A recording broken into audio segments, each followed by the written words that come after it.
Hello, I'm Dr. Margaret, and I'd like to share with you some of the things that I've had going on in my mind over the last 6 months. It seems to me that we have lots of children who are very, very psychic, very empathetic, very sympathetic to energy going on around them. And what that basically means is that their psyche is easily upset by adults, people who are not understanding that they are sensitive, very psychic, and are actually feeling abandoned or disrespected in some way for who they are as children and what they're trying to do with their lives. I did write a book called Discover Your Baby's Spirit that is on the market and selling well, which does help young mothers to basically rear their children in the right way so that they grow up, um, the children that is, grow up really feeling that their mothers and fathers understand their psyche and are trying very seriously to help them evolve with it. And bearing in mind that there are hero children who want to immediately change circumstances right away, to star children who are more thinking about the future and the things that they'd like to see when they are adults, versus the indigo who's very sensitive, creative, artistic, very talented in many ways, but not so interested in math and science. They're the children that really need to be encouraged in their life, in their dynamics of artistic creative inventions, even into the science area.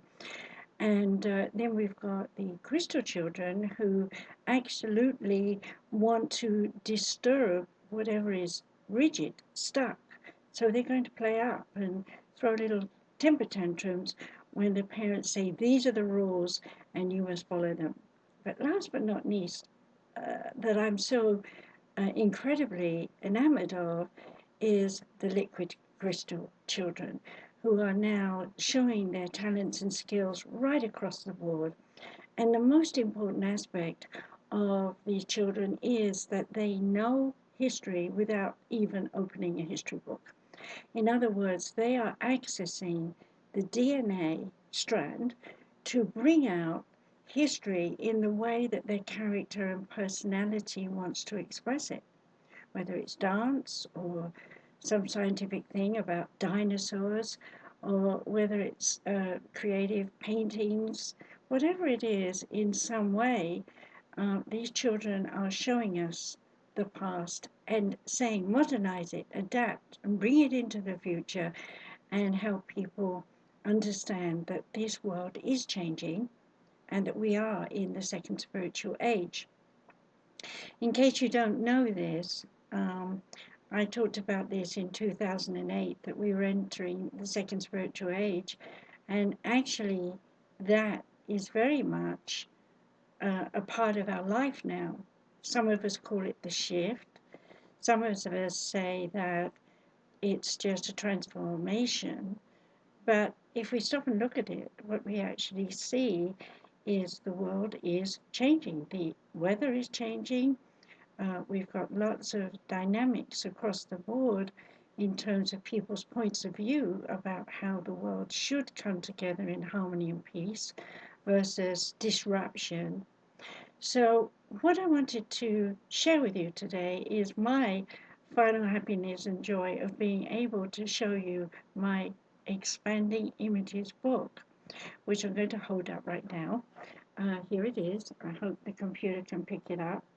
See, Expanding Images. Let me get myself centered here, which is the companion to the OmniCard.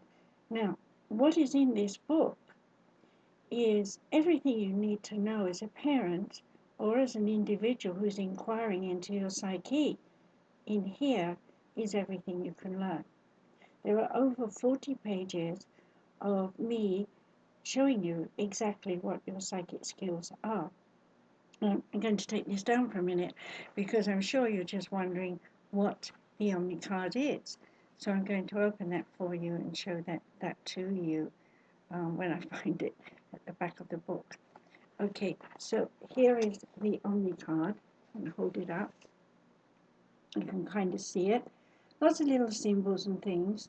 And the idea is that you scan this page, see an image, and then let's say you see down here, as I can reach easily, the stars and the magic symbol. And then you go to the page, and I'm going to find that for you. When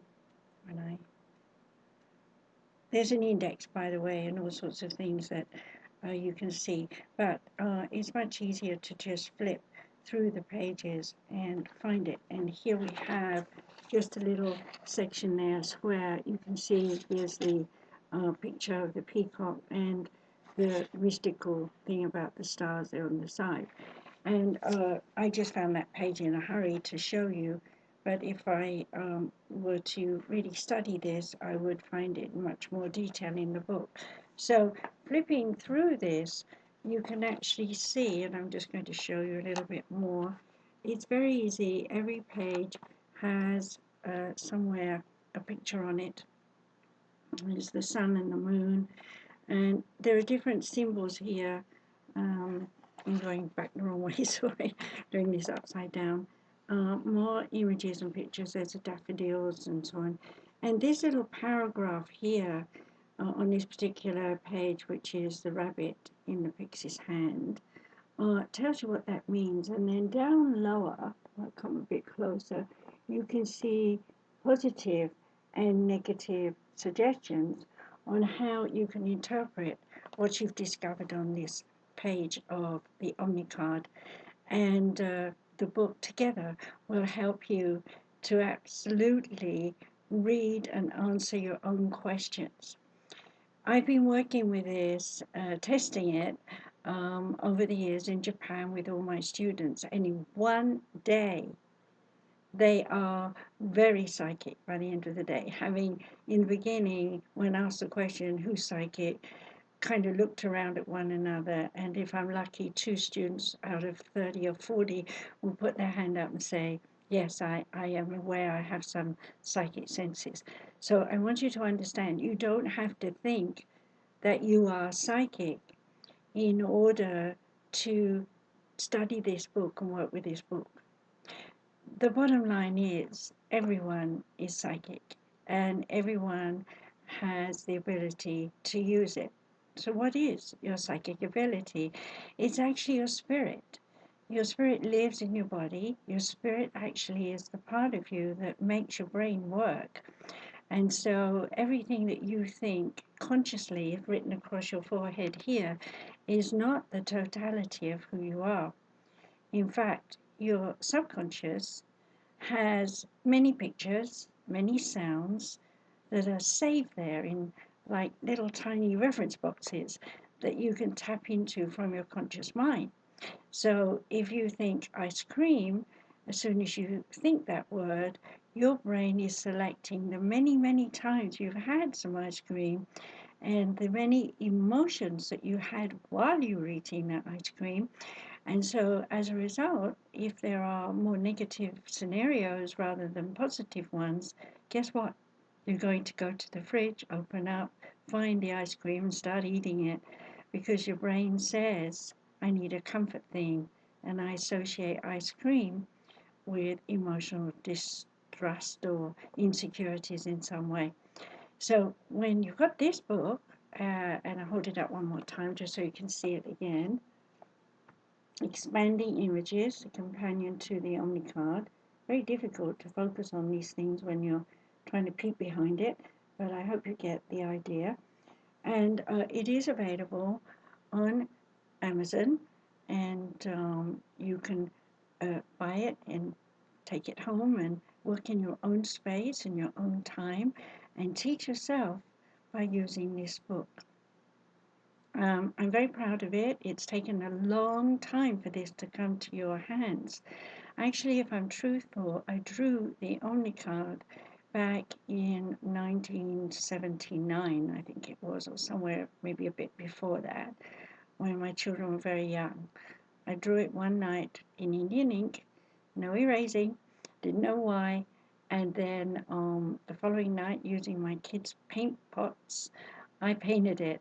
And over the years, with waiting for color copying to happen and making several copies, over time the colors got better and better. And as you know now, we've got the color copies in the book. So hooray! Time has made it possible with publishing online to make this available for you. I hope you'll get your own copy from Amazon. I have a publisher that has just done it for me at a very reasonable price. Yes, it's only $35. So if you really want to study, you can teach yourself for $35. I think that's a really good deal. So once again, I want to thank you for listening to me and allowing me to share with you this new book that I've just got out. And hopefully you will want to study and learn as much as you can so that you can help your children, if you're a mother, or if you're a grandmother, help your grandchildren, and if you're a father, help yourself with all these situations that happen in a family unit, dealing with wife, mother, mother-in-law, whoever it is, and also with people at work. In other words, we all work, we all play, we all have all sorts of things going on in our life, and we all need to understand one another. And the best way to understand anyone in your life is to use your psyche. Listen to your spirit, listen to your instinct, and really say to yourself, if I know myself truly, then I'm going to understand other people. And when I understand other people, I can be more assertive, more positive, and I can tackle issues and sort them out very easily so that I can go on with my life feeling happy and content. So, on this note, I'll leave you to remember that if you want to talk to me, you can find my email address at www.sumariscenter.com. That's S for sugar, UMARI, for sugar again, center, CENTER.com, American spelling.